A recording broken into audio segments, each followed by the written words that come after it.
കോഴിക്കോടിലെ പരിചയപ്പെടുത്തേണ്ട ആവശ്യകത ഇല്ലാത്ത ഡോക്ടേഴ്സാണ്, അത്രയും എക്സ്പീരിയൻസ്ഡ് ആയിട്ടുള്ള ഡോക്ടേഴ്സാണ്. സോ നിങ്ങൾക്ക് കിട്ടുന്ന ഒരു ഗോൾഡൻ ചാൻസ് ആണ്. Doctor Saleem, paediatrician.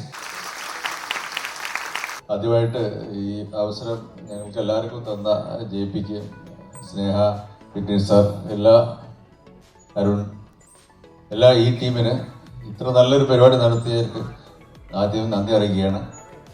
അപ്പം ഈ സിമ്പതി, എമ്പതി എന്നൊക്കെ പറയും പോലെ അതിൻ്റെ കൂടെ ഒരു നല്ലൊരു ക്ഷമ, പേഷ്യൻസ് കൂടി വേണ്ട ഒരു ഇതാണല്ലോ ഞങ്ങളത്. അതിൽ ഏറ്റവും കൂടുതൽ വേണ്ട സ്പെഷ്യാലിറ്റി എൻ്റെതാണ്. അതെല്ലാം സമ്മിശ്രമായിട്ട് ഞങ്ങൾ ചെയ്തുകൊണ്ടാണ് ഈ കാര്യങ്ങൾ മുന്നോട്ട് പോകുന്നത്.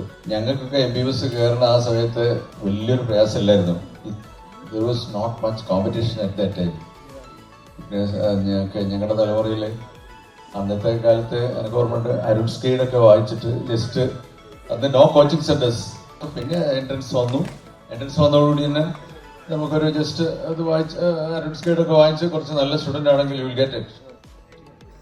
പക്ഷേ ഞങ്ങൾ അങ്ങനെയല്ല.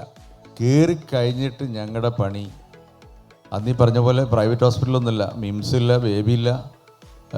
അന്നൊരു ഫാത്തിമ മാത്രമോ ബേബിയുടെ ഒരു മെറ്റേണിറ്റി സെൻറ്ററോ അങ്ങനെ എന്തൊക്കെ ഉള്ളൂ.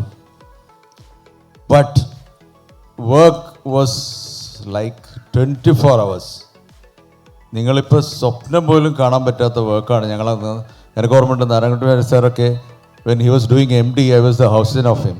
ഞങ്ങൾ പേവാളിലേക്ക് സാറിനെ കൂട്ടി പോവും, ബ്ലഡ് വലിക്കും. എവറി സീനിയർ, അതായത് കോഴിക്കോടത്തെ പണക്കാരായ ആൾക്കാരെ അവിടെ പേവാർഡ് എടുത്ത് കിടക്കും, വേറെ വഴിയില്ല. അപ്പം ഞങ്ങൾ പോയിട്ട് എല്ലാവരെയും പോയി കാണും. അതുപോലെ തന്നെ wards, it was crowded like anything. ഇപ്പോഴും ഇല്ല എന്നല്ല, പക്ഷേ അന്ന് വേറെ ഓപ്ഷൻസ് ഇല്ല.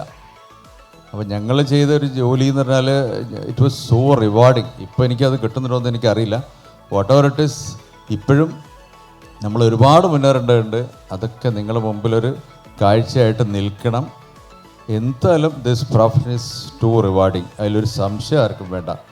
Because if you do the justice to the patients, അതിൻ്റെ നന്ദി നിങ്ങൾക്ക് കിട്ടിയിരിക്കും. ബിക്കോസ് അതിൻ്റെ പുറമെ നിങ്ങളുടെ മുമ്പിൽ നിങ്ങളുടെ കൂടെ ഒരു വലിയ സംഘടനയുണ്ട്. ഇന്ത്യൻ മെഡിക്കൽ അസോസിയേഷൻ എന്ന് പറയുന്ന ഒരു ബൃഹത്തായ സംഘടന. It is A powerful organisation. It is always with you young doctors. അതുകൊണ്ട് നിങ്ങളുടെ മുന്നോട്ടുള്ള യാത്രയിൽ ഡോക്ടർ ആയതിനു ശേഷവും ആ സംഘടനയും അതിൻ്റെ ഒരു പ്രത്യേകത എന്ന് വെച്ചാൽ പ്രത്യക്ഷത്തിൽ പ്രത്യേകിച്ച് രാഷ്ട്രീയമില്ല. നിങ്ങളുടെ കാര്യത്തിൽ നിങ്ങളുടെ മുമ്പിൽ നീതിയുണ്ടെങ്കിൽ അതിൻ്റെ കൂടെ എപ്പോഴും ആ സംഘടന ഉണ്ടാവും.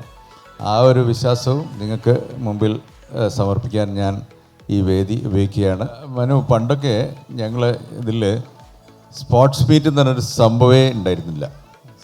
നൗ എവ്രി ഇയർ ഞങ്ങളുടെ സ്പെഷ്യാലിറ്റി ആണെങ്കിലും IMA ആണെങ്കിലും എല്ലാ വർഷവും ഇപ്പോൾ സ്പോർട്സ് മീറ്റ് ഉണ്ട്.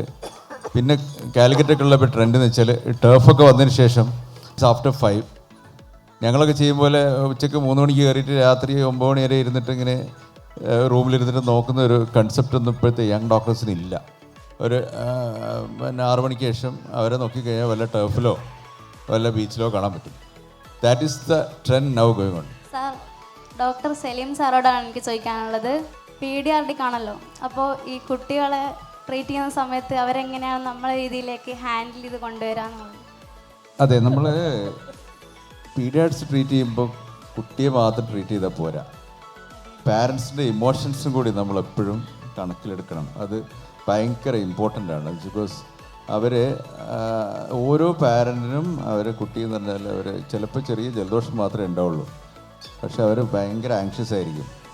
അത് വരുന്ന സമയത്ത് നമ്മൾ ജസ്റ്റ് ഒരു സൂത്തനിങ് വേർഡ്സ് നമ്മുടെ ഭാഗത്തു നിന്നുണ്ടായാൽ അത് ധാരാളം മതി. We should listen dum. നമ്മളെപ്പോഴും പറയാറുണ്ട്, എന്താ പറയുന്നതെന്ന് കേൾക്കുക. പലരുടെയും കംപ്ലൈൻറ്റ് അതാണ്. ചിലപ്പോൾ തിരക്കിനിടയിലൊക്കെ ചിലപ്പോൾ നമ്മളങ്ങനെ കേട്ടില്ല, പക്ഷേ എന്നാലും ഞങ്ങൾ ചെയ്യുന്ന ഒരു ചെറിയ കാര്യം, പാരൻസിനെ കേൾക്കുക, കുട്ടിയെ നമ്മുടെയോട്ട് അടുപ്പിക്കുക. ശരിക്കും നമ്മൾ ആ ഒരു വാം ടച്ച് എന്നൊക്കെ പറയാറുണ്ട്. നമ്മൾ ആ ഒരു ഇത് അപ്ലൈ ചെയ്ത് കഴിഞ്ഞാൽ പീഡിയാട്രിക്സ് വലിയ മെഡിസിൻ ഒന്നുമില്ല. എല്ലാവരും ഒരു പാരസിറ്റമോള് ഒരു ആൻറ്റിബയോട്ടിക്, ഒരു കഫ് സിറപ്പ്, ഇതാണ് പീഡിയാട്രിക്സ്. ഇതിലപ്പുറം എല്ലാവരും കൊടുക്കുന്നത് ഇതിനാണ്. പക്ഷേ നമ്മുടെ ഒരു തലോടൽ, ഒരു ചെറിയ ഒരു വിവരം, കുശലാന്വേഷണം, അതിൽ തീരും പീഡിയാട്രിക്സ്. അതാണ് നമ്മുടെ യൂഷ്വൽ ടെക്നിക്ക്. അത്രയേ വേണ്ടൂ. Okay, thank you.